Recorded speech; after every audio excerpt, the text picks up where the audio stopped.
NGT Entrevistas está de volta com o presidente nacional do Partido Democrata Cristão, José Maria Imael. Presidente, agora nesse segundo bloco, queria que o senhor contasse aí um pouquinho da sua trajetória. A gente começou a falar aí disso no primeiro bloco, mas queria que o senhor contasse aí a fundação do Partido Democrata Cristão, como o senhor tem aí 50 anos de Partido Democrata, né? Conta um pouquinho pra gente da sua trajetória. Como nasce a democracia cristã no mundo? Como partido político, ela surge na Itália em 1942, com o objetivo de construir sociedades onde a liberdade é unida à justiça através da solidariedade, sociedades livres, justas e solidárias. Em 1945, na Alemanha, Konrad Adenauer funda a CDU, União Democrata Cristã, a mesma CDU da primeira-ministra Angela Merkel. Nesse mesmo ano de 1945, estava um grupo de brasileiros da Europa, liderado por um professor de Direito da USP, Cesarino Júnior. Esse grupo se encanta com essa proposta da construção de sociedades livres, justas e solidárias. E voltam para o Brasil e no dia 9 de julho de 1945, no centro de São Paulo, fundam aqui, também no Brasil, o PDC, Partido Democrata Cristão. Em 1948 se elege o primeiro vereador do PDC, era um rapaz que tinha vindo do Mato Grosso do Sul, hoje Mato Grosso do Sul, e que depois o Brasil conheceria pelo nome de Jânio da Silva Quadros. Depois, em seguida, entra Franco Montoro, se elege vereador, José Richa se elege, entra na Juventude Democrata Cristã no Paraná, Nelson Marquesan, que depois seria presidente da Câmara dos Deputados, se elege vereador em Santa Maria, no Rio Grande do Sul. Como disse antes, em 62 eu entro na história, quando me filio na Juventude Democrata Cristã. Em 65, o regime militar edita o ato institucional número 2, elimina os 13 partidos e a partir daí a gente fica fora do Brasil durante 20 anos. Veja, enquanto a democracia cristã reerguia as nações, a Alemanha, a Bélgica, a Itália, o Brasil ficou privado da seiva transformadora da democracia cristã.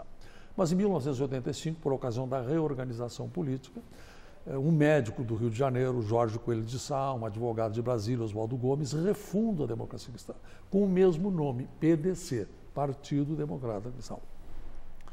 E, foi quando eu disputei a Prefeitura de São Paulo, Sul Jorginho. Em 86, nós elegemos 5 deputados federais constituintes. Eu por São Paulo, companheiro no Rio, 13 em Goiás. Em 90, nós elegemos 22 deputados federais. O povo de São Paulo me reelegeu. Nessa mesma eleição, nós elegemos 2 senadores da República. Junto com os 2 que nós já tínhamos, ficamos com uma bancada de 4 senadores. Nas eleições municipais de 92, nós elegemos 211 prefeitos, elegemos milhares de vereadores. Mas só um ano depois se abateu sobre a democracia cristã a segunda tragédia. Uma decisão profundamente equivocada da direção nacional promoveu a fusão do PDC contra a sigla partidária. Eu estava no meu segundo mandato, liderei a resistência, mas fui vencido e a fusão ocorre 3 de abril de 93. Mas só 2 anos depois, juntamente com 114 companheiros, refundamos a democracia cristã. E aí acrescentamos um S na antiga sigla. E o partido passa a chamar-se PSDC, Partido Social Democrata Cristão. E começamos do nada, foi extremamente difícil o processo da reconstrução. Mas era necessária uma atitude.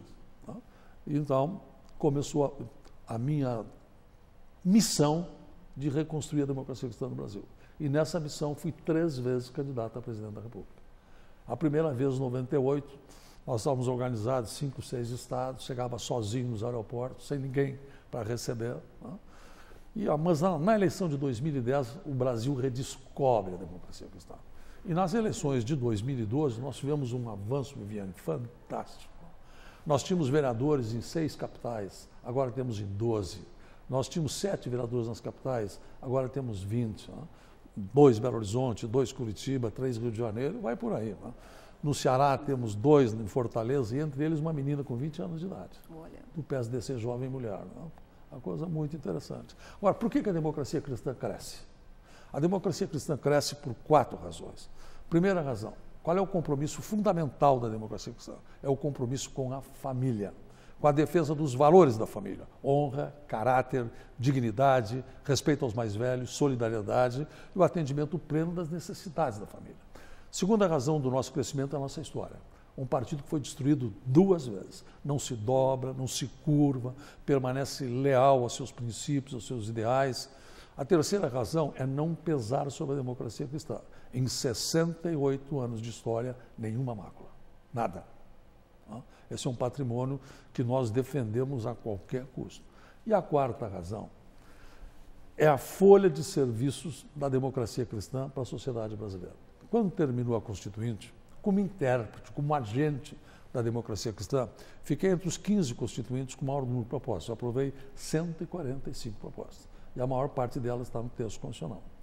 Conceitualmente, a mais importante contribuição da democracia cristã para a sociedade brasileira é o inciso 1º do artigo 3º da Constituição, que diz o seguinte: são objetivos fundamentais da República Federativa do Brasil.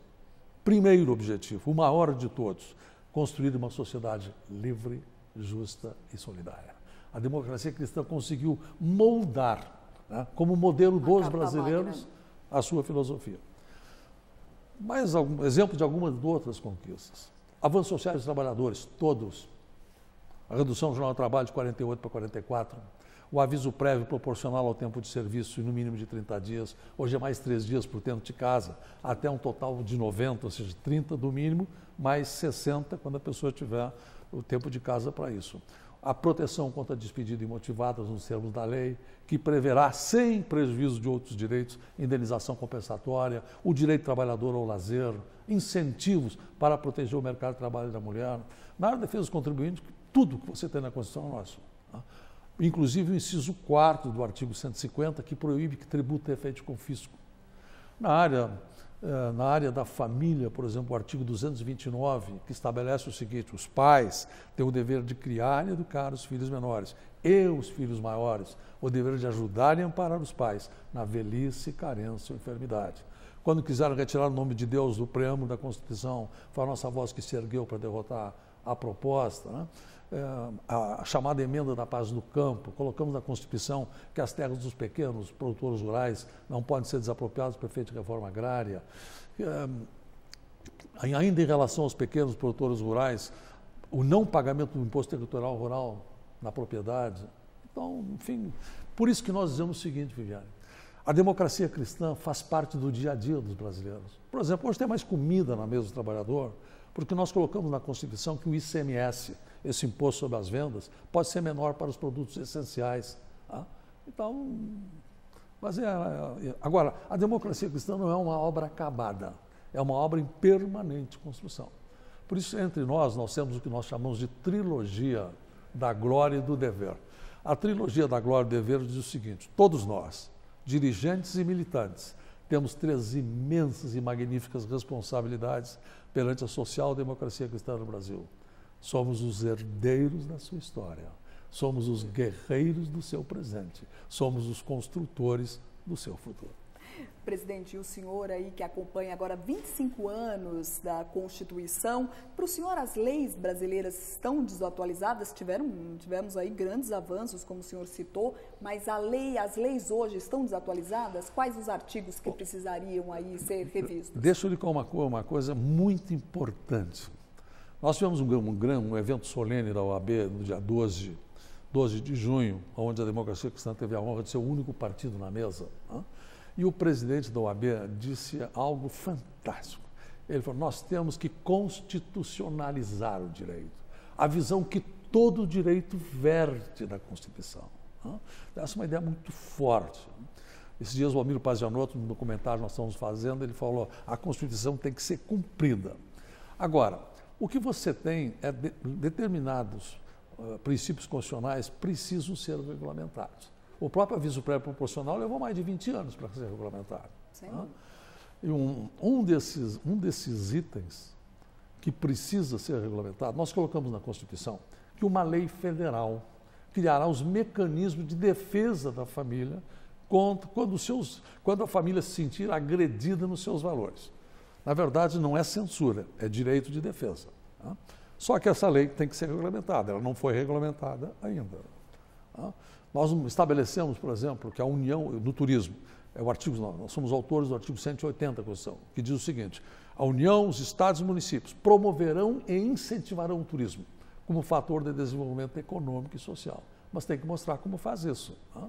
Então, mas olha, nós temos uma das mais avançadas constituições do mundo. Tem uma frase do Ulisses Guimarães, no discurso de posse dele, quando ele foi eleito presidente, né? Ele diz: constituintes, os profetas do futuro. Olha. E, na verdade, valeu a pena ter vivido, Viviane, para ser constituinte. Eu queria que o senhor contasse um pouquinho, o senhor está falando aí da frase aí de Ulisses Guimarães, queria que você contasse um pouquinho aí sobre esse episódio aí da criação da Carta Magna, né? O que foi realmente a Constituinte? Quase 600 constituintes. Quando chegamos em Brasília, não tinha nada escrito. Era uma página em branco. Então, a primeira fase foi a fase de propostas, nas quais cada um colocou seu sonho, sua esperança. Foi nesta fase que eu apresentei a proposta de definição do modelo de sociedade. Sociedade livre, justa e solidária. Recolhida as propostas, aí então foi elaborado o primeiro projeto de Constituição. Tinha mais de 1.500 artigos. Então, a partir daí, teve início, então, a fase das emendas, porque você emenda uma coisa que já existia. Na fase inicial não tinha nada, uma página em branco. Volto a repetir, cada um colocou seu sonho, sua esperança, que tipo de país cada um de nós queria. E depois, em seguida, vieram as fases, aí veio o primeiro projeto, depois novamente emendas ao projeto, depois houve a comissão de sistematização, que reuniu tudo que já tinha sido aprovado, sistematizando, e ao final, a comissão de redação, que deu a forma final do texto. Nada de mexer no mérito, só um ajuste do português. E eu tive, na verdade, a felicidade de participar de todas as fases. Do plenário, da comissão de sistematização, fui um dos membros da comissão de redação. Agora, deixa eu lhe contar uma passagem. Por favor. Eu acho que tinha uns 30 dias de constituinte. E eu entrei com uma questão de ordem contra o presidente Ulisses Guimarães, discordando de uma decisão dele. Eu pedi um recurso ao plenário, que ele submetesse a decisão dele ao plenário da Constituinte. Ele submeteu e venceu. Aí estava terminando a sessão, vem um assessor, doutor Oswaldo, um assessor do presidente Ulisses, me dizendo: deputado, o presidente gostaria de dar uma palavra consigo. Eu, meu Deus do céu, pensei, né? Recém cheguei, desafio o presidente. E vou levar uma bronca. Quando eu entro na sala da presidência, o presidente Ulisses Guimarães se ergue, braços abertos, se aproxima de mim e diz: deputado, quero cumprimentar o vencedor do dia. Esta casa precisa de pessoas como o senhor, que acreditem nas próprias razões. Uma lição aí. Né? Fantástica, né? E ele disse: olha, eu talvez tenha um pouquinho mais de experiência que o senhor. Se tiver um dia uma dúvida, ou alguém que precise conversar, venha falar comigo. Que perfeito. Esse era o Ulisses Guimarães. Professor Ulisses Guimarães. Fantástico. Presidente, eu queria muito agradecer a sua presença aqui no NGT Entrevistas e, por favor, suas considerações finais aí ao público da rede NGT. Reafirmar a minha satisfação, o meu agradecimento pela oportunidade de participar deste programa, né? De ser entrevistado por você, muito de poder obrigada. Contar a história. Né? E convido a todos para que entrem no nosso site, tá? www.psdc.org.br, né? E conheçam mais a democracia cristã. Perfeito. Mais uma vez, muito obrigada, deputado. Eu que te agradeço, Viviane. É isso aí, o NGT Entrevistas fica por aqui e a gente se encontra na próxima edição. Até mais, muito obrigada pela sua audiência.